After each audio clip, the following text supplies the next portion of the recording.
It's 1966. You're the sheriff of Millbrook, Kansas, population 3,200. You wear a badge, carry a gun, and keep the peace in a town where everyone knows everyone. Crime is rare, respect for the law is high, and your biggest challenge today will probably be Mrs. Henderson's cat stuck in a tree. This is law enforcement in small-town America, where a sheriff is as much a neighbor as a lawman. Welcome to your Wednesday, a day that shows how safety, trust, and community were the foundation of the American dream. You wake at 6 a.m. in the modest two-story house you share with your wife of 12 years. No alarm needed, your internal clock has you up before dawn after 20 years of police work. You started as a deputy in 1946, right after you came home from the Pacific. The old sheriff retired in 1960, and the town council asked you to take the job. You accepted with pride. Your salary is $6,800 a year, not wealthy but comfortable for Millbrook. The house came with the job, a perk that makes life easier. Your wife teaches third grade at the elementary school, adding another $4,200 to the household. Together, you're pillars of this community. You dress carefully, khaki uniform, pressed and clean.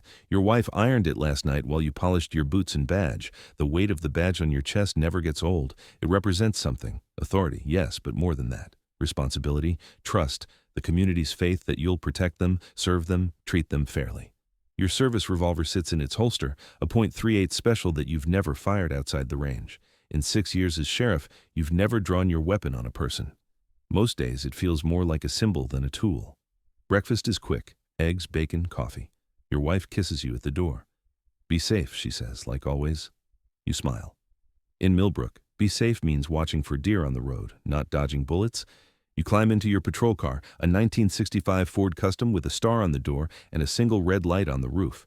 The radio crackles to life as you start the engine. Your deputy, Frank, is already on duty, having taken the night shift.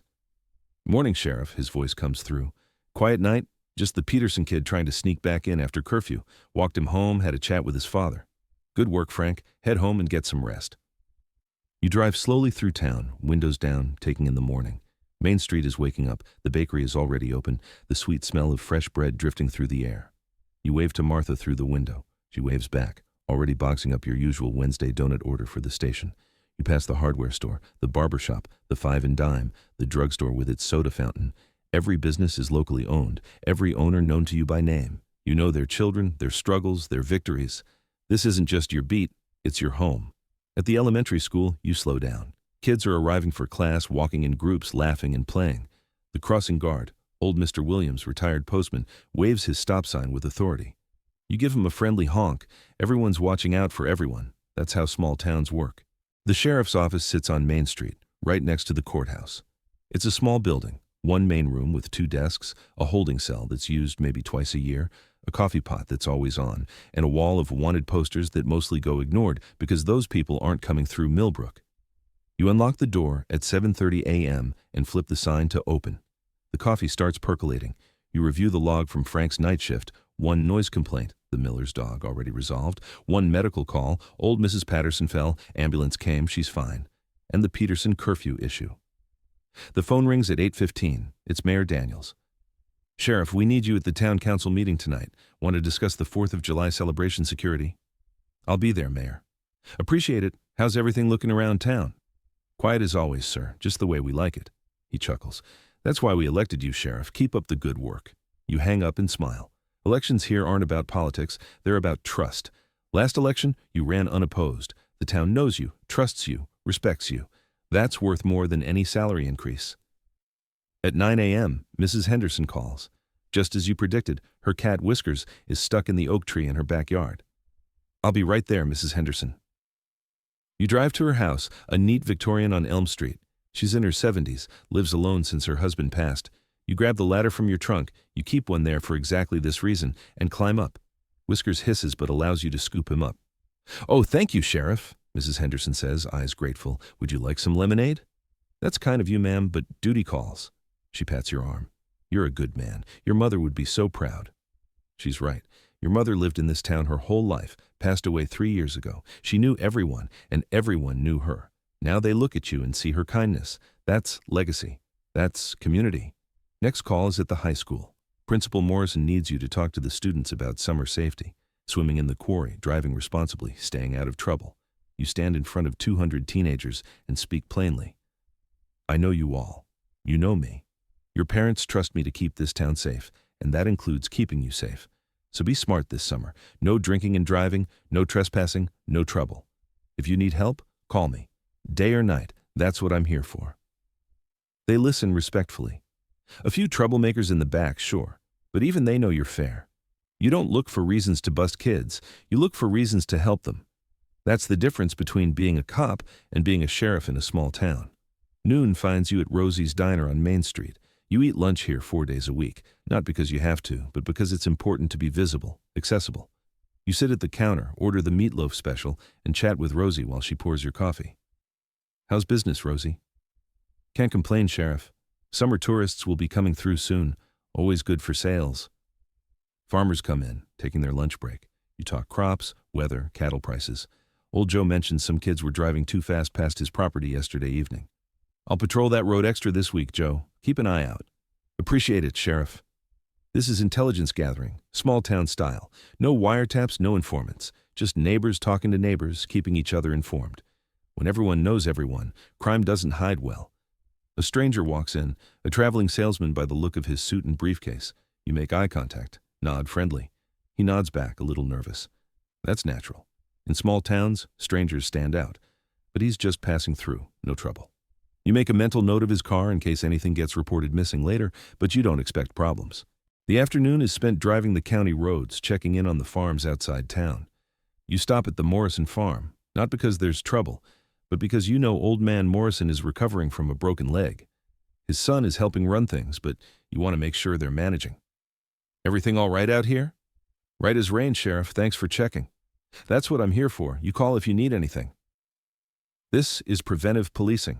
You're not waiting for crime to happen. You're building relationships so crime doesn't happen in the first place. When people trust their sheriff, they take care of each other, watch out for each other, solve problems before they become police matters. You pass teenagers swimming in the creek exactly where they're allowed to be. They wave. You wave back.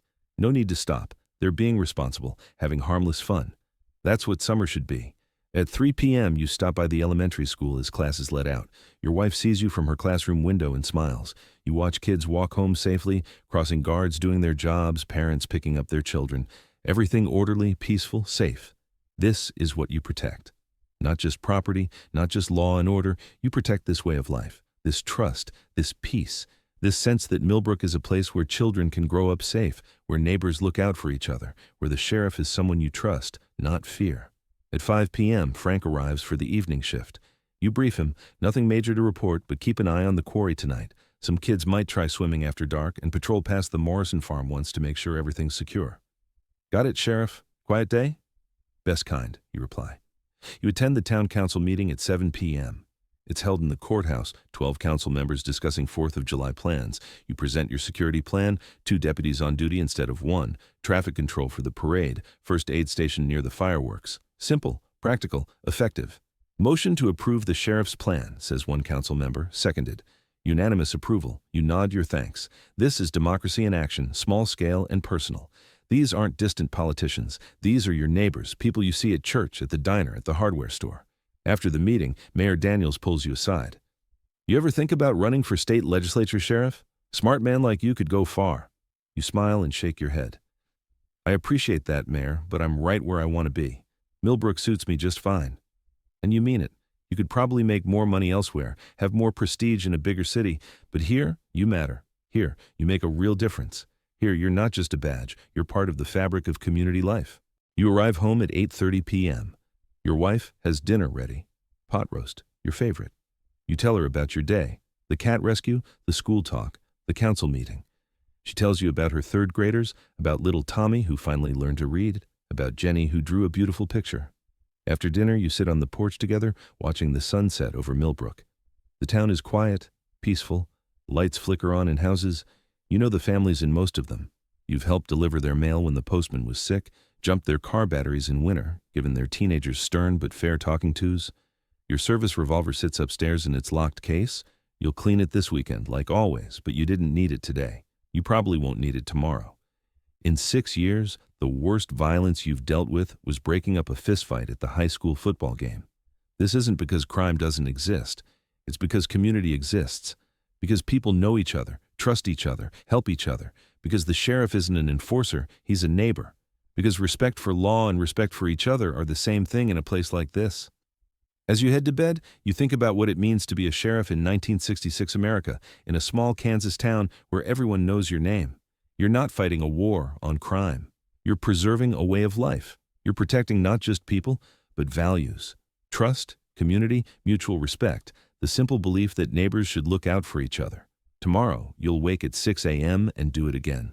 Patrol the streets, wave at neighbors, rescue cats, talk to kids, check on the elderly, attend meetings. Simple work, unglamorous work, but important work.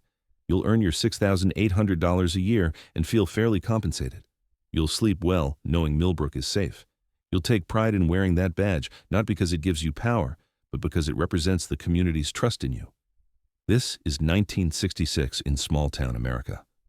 This is what law enforcement looked like when communities were tight-knit, when everyone knew everyone, when a sheriff was elected because neighbors trusted him, not because he promised to be tough on crime.